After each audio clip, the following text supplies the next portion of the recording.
धन्यवाद अध्यक्ष जी। धन्यवाद। माननीय सदस्य श्री चंद्रशेखर जी।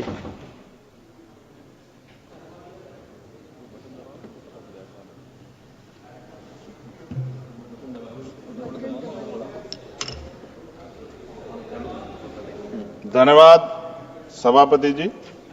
वर्ष 2025-26 के लिए रेल मंत्रालय की अनुदान मांगों पर चर्चा में आपने मुझे मेरी बात रखने का मौका दिया और अच्छी बात यह है कि माननीय मंत्री जी भी यहां मौजूद हैं।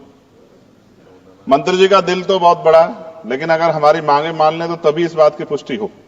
अगर ना मांगे मानी जाए, हमारे क्षेत्र का काम ना हो, तो फिर ये बात मानी जाएगी कि मंत्री जी का रुख जो है सभी सदस्यों के प्रति एक जैसा नहीं।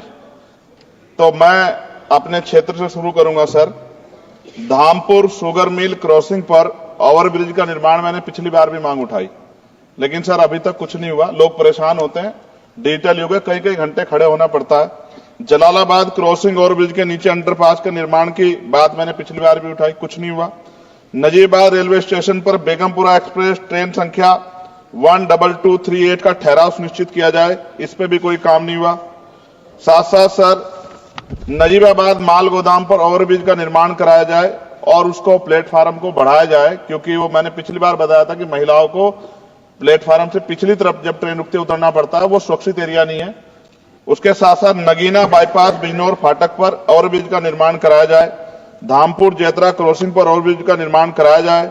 शेहरा से नूरपुर क्रॉसिंग पर ओवरब्रिज का निर्माण कराया जाए। हम देखिए बुलेट ट्रेन, वंदे भारत और बहुत आगे निकल चुके हैं, लेकिन अभी भी इतनी, मैंने आपको बताया कि मेरे लोकसभा क्षेत्र में इतनी जगह पर ये क्रॉसिंग जो है वो पुराने बने हुए हैं, उनकी वजह से जो है ना अंडरपास है ना ओवरब्रिज है, जिसकी वजह से काफी देर लोगों का समय नष्ट होता है। समय एक ऐसी चीज है दोबारा नहीं आता। सहसपुर रेलवे स्टेशन जगह है मेवा नवादा पर देहरादून एक्सप्रेस ट्रेन संख्या 14113 का ठहराव सुनिश्चित किया जाए, क्योंकि वहां से बहुत सारे लोग जो हैं वो यात्रा करते हैं। सहसपुर रेलवे स्टेशन पर सफदरजंग एक्सप्रेस ट्रेन संख्या 14114 का ठहराव सुनिश्चित किया जाए। नजीबाबाद से मुंबई के लिए ट्रेन, मैंने पिछली बार भी सर ये मांग की थी आपके सामने। साथ साथ सर रेलवे स्टेशन जो है हमारे क्षेत्र के, उनकी हालत बड़ी खराब है। एक दो पे आपने काम कराया, मगर मेरी मांग ये है कि सभी रेलवे स्टेशन कायाकल्प कराए जाए, उनमें उनका जो है जीर्णोद्धार हो, की सुंदरता वो सुंदर लगे देख के। दूसरा, रेलवे में सुरक्षा व्यवस्था, कई घटनाएं हमने देखी जहां सुरक्षा व्यवस्था पे बड़े सवाल खड़े हुए। और एक तो हमारे लोकसभा के मेंबर ही थे राजस्थान के, उन्हीं का फोन वगैरह चोरी हो गया था अभी बाड़मेर वालों का। तो मैं इसलिए आपसे कह रहा हूं कि सुरक्षा सुनिश्चित हो, क्योंकि कई बार महिलाएं अकेली भी उसमें ट्रेवल करती हैं और बहुत सारी महिला जो है एमपी हमारे यहाँ पे भी ये चीजें आती हैं, इसका ध्यान रखा जाए। एक सर बहुत इंपॉर्टेंट डिमांड है मंत्री जी, मैंने आपको पत्र भी लिखा है। रेलवे प्रशासन उत्तर मध्य रेलवे आगरा के कार्यालय सीनियर सेक्शन इंजीनियर ईदगाह द्वारा एक पत्र लिखा गया 11 तारीख को, और जो डॉक्टर बाबा साहब अम्बेडकर के समय में जो एक अम्बेडकर भवन बना था, जो निकट फाटक संख्या 75A 12 खंबा पे, उसको अतिक्रमण घोषित कर दिया गया। ये क्या मैं ये मानूं कि ये सरकार का डॉक्टर बाबा साहब अम्बेडकर के प्रति सम्मान है, प्रेम है, कि बाबा साहब अम्बेडकर के नाम पे बने भवन को अतिक्रमण घोषित करके कह दिया 15 दिन में हटा दो। ये गलत, मैंने आपको पत्र लिखा है सर, इसका संज्ञान ले। दूसरा सर, सहारनपुर से लखनऊ तक वंदे भारत ट्रेन चलाई जाए। SC ST के OBC का बैकलॉग सर आपके यहां बहुत है, भरा जाए। कोरोना काल में बंद, पिछली बार मैंने मांग उठाई थी कि वो ट्रेनें चलाई जाएं। और प्रमोशन में भी SC ST OBC के कर्मचारियों के साथ भेदभाव होता है, इसको रोका जाए। मैंने पिछली बार लोको पायलटों की मांग उठाई थी कि उनको जो है 2 रात को 2 दिन ड्यूटी करने के बाद फिर ड्यूटी कराई जाती है, और वो लोग जो है फिर कई बार कई घटनाएं ऐसी घटती हैं कि एक नींद की झपकी लगी और एक्सीडेंट हो गया, और सारा दोष आपकी तरफ आता। तो अभी ये दिल्ली में भी एक घटना घटी और कई सारी ऐसे ट्रेन घटना घटती है। इसके लिए मैं आपको नहीं दोषी मानता, लेकिन मैं कहता हूं कर्मचारियों को उस तरह की सुविधा मिलनी चाहिए कि वो जब वो ड्यूटी करें तो अपने आप को परफेक्ट महसूस करें। लेकिन अगर ये इस पे ध्यान नहीं दिया गया तो किसी दिन कोई बहुत बड़ी घटना घटेगी। तो लोगों के जीवन की कीमत होनी चाहिए। ये इसमें रेलवे में अमीर भी सफर करता है, गरीब भी करता है, लेकिन अमीर के साथ अगर कोई हादसा होता तो वो चर्चा होती, गरीब के साथ हादसे की चर्चा नहीं होती।